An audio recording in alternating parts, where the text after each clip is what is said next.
Hello and thanks for joining us for our mid-morning edition of Arirang News. I'm Mark Broom. Let's start by taking a look at the day's headlines.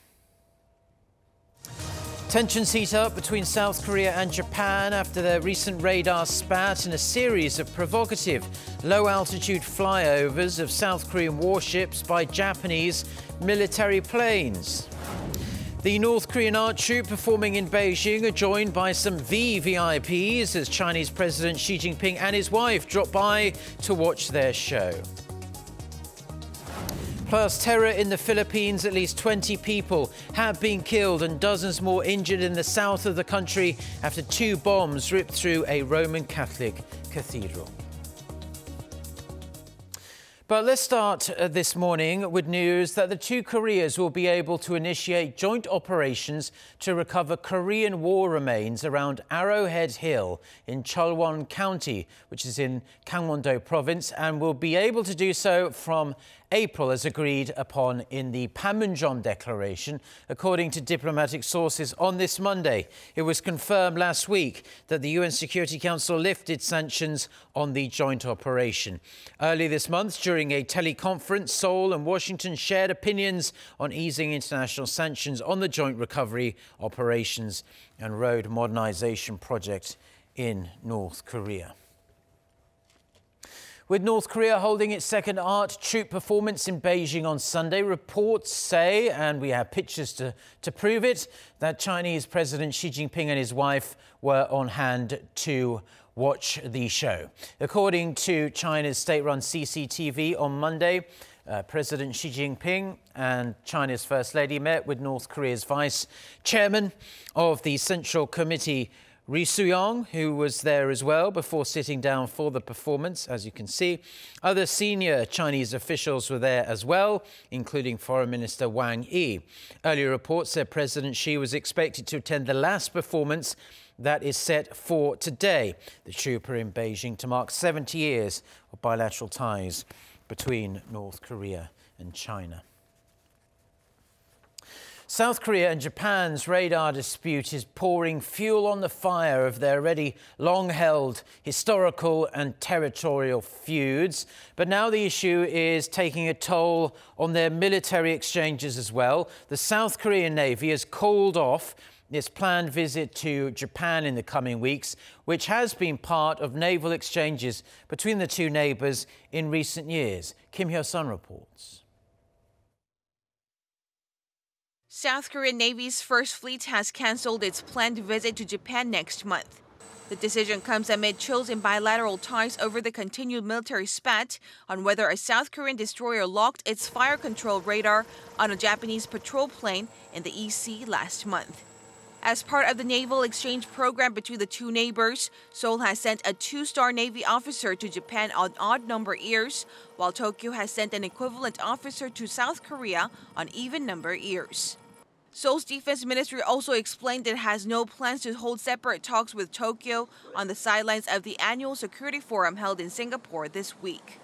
On a related note, the chairman of South Korea's Joint Chiefs of Staff, Park Kang-gi, has instructed all military units to establish a swift and accurate reporting system to respond to the threats posed by the low-altitude flyovers of Japanese patrol planes. There are concerns the protracted tensions could undermine efforts to maintain cooperation in denuclearizing the Korean Peninsula and establishing lasting peace in Northeast Asia. Kim Hyo-sun, Arirang News. Now, President Moon Jae-in is starting his week with some international diplomacy on this Monday. He is due to meet with Sheikh Tamim bin Hamad Al Thani, who is the Emir of Qatar, at the top office this morning, where the two will discuss ways to boost their country's bilateral relationship.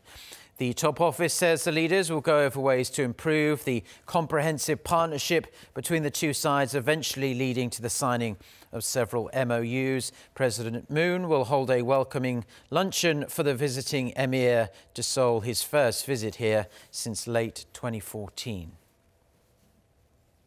Dubbed the Great Firewall of China, the Chinese government has long blocked a number of Western websites, including Google, Facebook and Instagram. And after it blocked access to South Korea's top portal Naver last year, now Daum is said to be blocked as well. According to several reports on Sunday, residents in cities such as Beijing and Shanghai were unable to access the South Korean portal site. Many South Koreans living in China use the Daum blog sites to get a wide range of information on what's going on here in South Korea, and also to purchase goods from the country as well. Back in 2014, South Korea's messenger applications KakaoTalk and Line were blocked in China as Beijing really ramped up its internet censorship that year.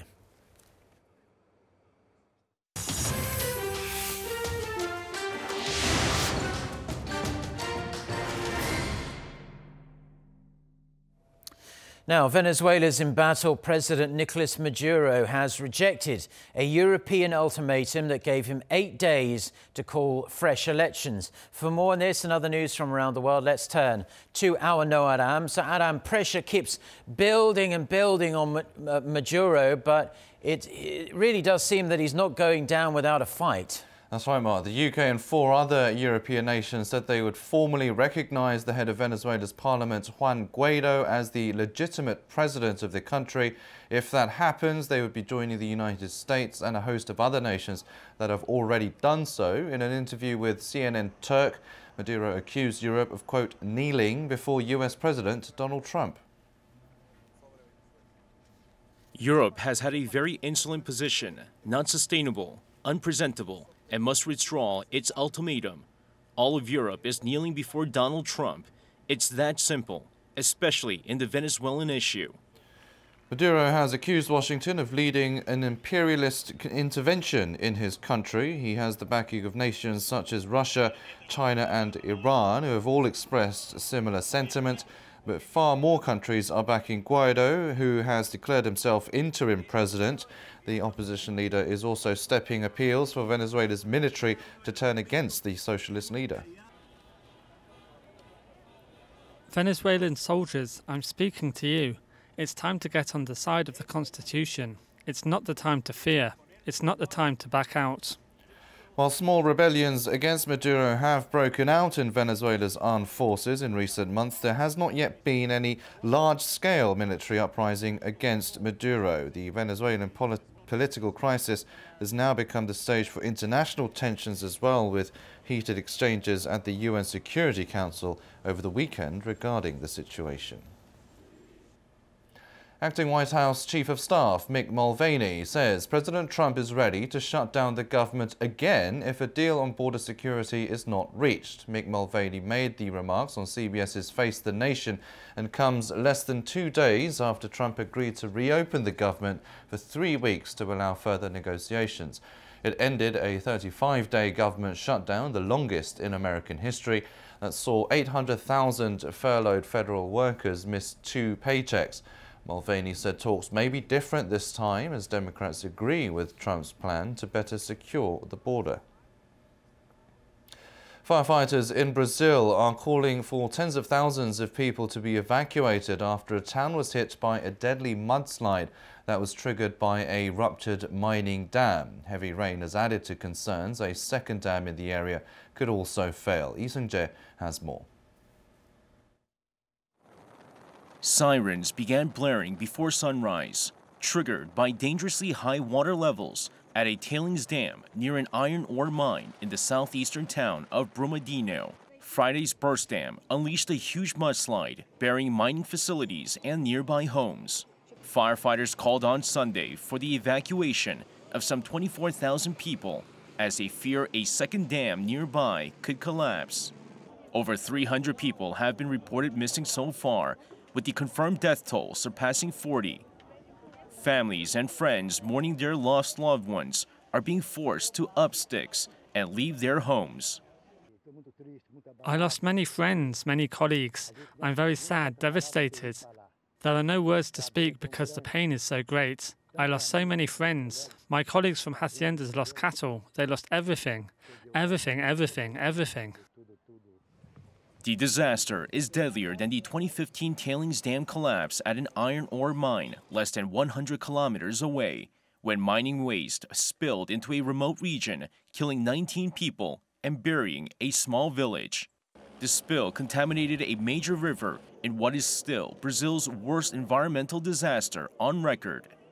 The Brazilian government has ordered Vale, the company that owns the mining complex at the site of Friday's dam burst, to halt operations, and it has frozen $1.6 billion of the company's assets to pay for the damages caused so far.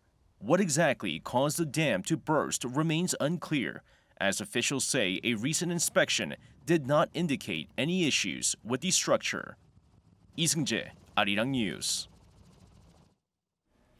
At least 20 people have been killed and dozens more injured in the southern Philippines after 2 bombs ripped through a Roman Catholic cathedral. The Islamic State group said it was behind the attack on Jolo Island, where jihadist groups are actually active.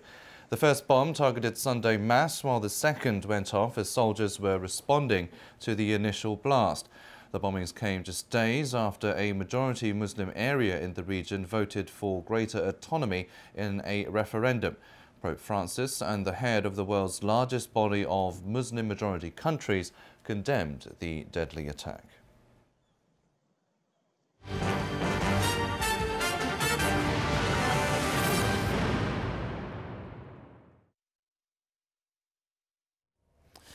Now, South Korea's financial regulators warned the soundness of household debt in the country could become vulnerable fast if there's a period of financial volatility. Financial Services Commission Chairman Chae Jong-gu points to the absolute size of South Korea's household debt, interest rate hikes and jeonse loans as the major risk factors. He warned the country's jeonse, or key money deposit loans, could suffer insolvency this year due to plunging jeonse prices accompanied by expected rate hikes. Chae says the government aims to slow the growth of household debt to around 5% by 2021. South Korea's economy has been struggling in terms of investment and employment, but data shows that last year private consumption grew at its fastest rate in 7 years. According to the Bank of Korea, private consumption grew 2.8% last year, up from the previous year's figure of 2.6%. It means private consumption grew faster than the overall economic growth rate of 2.7%. The rise was due in large part to more purchases of durable goods such as home appliances. Now, South Korea's employment elasticity, which indicates the economy's ability to generate jobs, has fallen to its lowest level in 9 years. Based on data from the Bank of Korea and Statistics Korea, the employment elasticity figure is the number of jobs added divided by the country's real GDP growth. Last year, it was around 0.1. That means even if the economy manages to expand, the chances that it will lead to job growth are low. The previous low point in employment elasticity was in 2009, the height of the global financial crisis, when it was at minus 0.5. Facebook will start paying network maintenance fees to a local internet provider, which will enable faster connections for users here in Korea. According to local industry sources, the social media platform last week agreed to pay SK Broadband to use its cache server, ending about 2 years of negotiations. The details of the agreement have not been released, but the deal comes after years of disputes over global internet platforms and their apparent reluctance to pay for traffic in the country. Industry experts say Facebook's decision to pay server fees is likely to put pressure on other platforms such as Netflix and YouTube to negotiate similar deals. Now, South Korea's high-tech and affordable healthcare is attracting more and more foreign patients to the country by the year. And to make the most of this trend, the government has established medical information centres to try and attract more medical tourism from overseas to South Korea. Our Seong-young has this report. More and more people from overseas are coming to South Korea for medical care and services, but many do not know where to turn to find affordable quality care. As a result, the South Korean government has established information centers to help them out. Located in the heart of Seoul, the Medical Korea Information Center provides foreign visitors with information on medical institutions throughout the country. There is also a legal assistant who can help with medical dispute in 5 different languages: English, Chinese, Japanese, Russian, and Arabic. We mostly get Russian and Chinese visitors coming by. Russian patients want information on hospitals that can treat serious medical issues. Most of the Chinese come for consultations on cosmetic procedures. Foreign patients come to South Korea to benefit from medical technologies that may not be available in their home countries. For example, health services related to obstetrics and gynecology are highly sought out by Russian visitors. Since it is harder to find treatment in Russia for infertility, Russians come to South Korea to increase their chance of starting a family. We get people from many different countries, but mainly Russia, China, and the US. There's a lot of demand for fertility tests, in vitro fertilization, and for freezing eggs. Given the quality of treatment and reasonable cost, the medical tourism industry in South Korea has seen exponential growth in recent years. In 2009, the number of foreign patients coming to South Korea was a mere 60,000. Within the space of a decade, the figure had jumped more than 5-fold to over 320,000, and appears more and more people from around the world will keep coming. To make things even more convenient, the medical center opened a branch at Incheon International Airport a couple of months ago. It allows foreign guests to get the medical information they need without even having to leave the airport. Seung-kyung, Arirang News.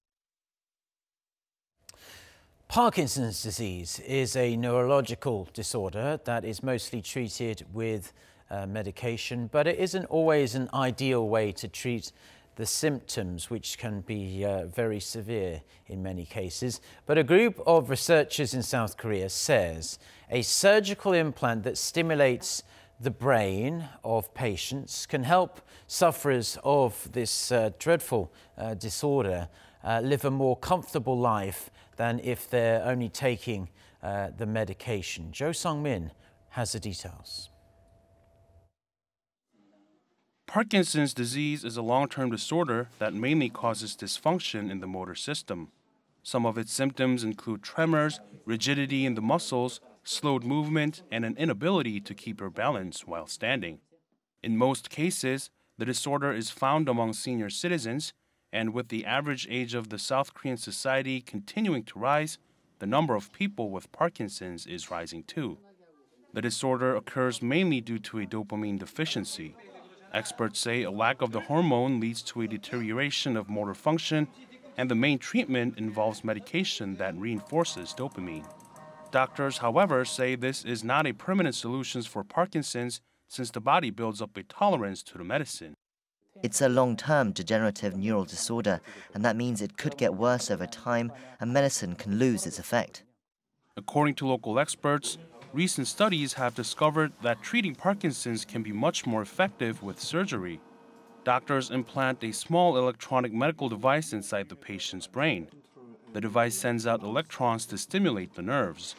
Despite recent revelations about how surgery can make treatment more effective, Korean patients are not too keen about the idea of implanting a battery-operated device inside their bodies. Experts say the new task for doctors is to let patients know how safe the procedure is. Jo Sung-min, Arirang News. Now, as we all know by now, drones are used for a wide range of purposes, everything from photography to search and rescue these days. But now drones are being used to replace bees in pollinating crops. Park Se-young with more. Inside this greenhouse, a drone is hard at work. The wind from the drone's blades shakes the strawberry plant's leaves and flowers, delivering pollen from one plant to another, just like bees do. We're testing various flying altitudes to find the optimal method of artificial pollination. This allows for homogeneity in pollination and can reduce fruit deformation by over 30%. Bee activity is low when it's cold, and this reduces pollination. Instead of bees, drones can do the work. Hadong County in Gyeongsangnam-do Province will be the first in Korea to test out drone pollination at strawberry farms. Park Se-young, Arirang News.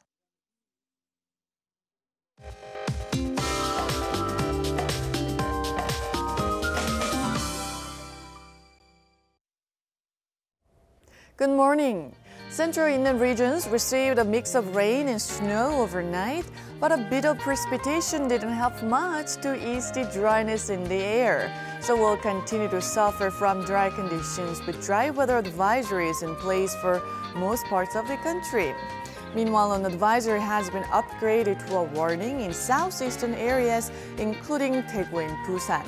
And some unwelcome news, yellow dust will blow in and we'll be seeing moderately poor air quality across the entire nation starting this afternoon. But morning lows this Monday were quite bearable, but daily highs will not rise much and biting winds will blow in this afternoon, making it feel a bit colder than the actual temperatures. So dress up warm and have your face mask ready on your way out. Tomorrow morning, we'll have brief cold snap with a low of -6 degrees Celsius here in the capital. And taking a closer look at today's temperatures, daily highs in Seoul will be at 3 degrees Celsius. Meanwhile, southern areas will enjoy single-digit or low double-digit afternoon highs, and we'll see brighter skies as the day goes on. Nationwide snow is in the forecast for Thursday, and we'll have cold mornings on Tuesday and Friday. But overall, readings will remain above the seasonal average for this week. That's Korea for you, and here's international weather for viewers around the world.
Well, that's where we're going to have to leave it news-wise for now, at least, on this Monday morning here in Seoul. We hope your week is off to a wonderful start. Stay tuned to Arirang TV. Of course, plenty more coming up. If you want to catch up more on the news we've been broadcasting over the weekend, perhaps you went away to enjoy your Saturday and Sunday without watching the TV, you can go to the website arirang.com/news. You can also check us out on Twitter and Facebook. Just search for Arirang News. You'll find all our videos there, including our weathercasts with our very own Jaein. But next newscast is coming up at noon Korea time with our very own Jaein. So until then, goodbye.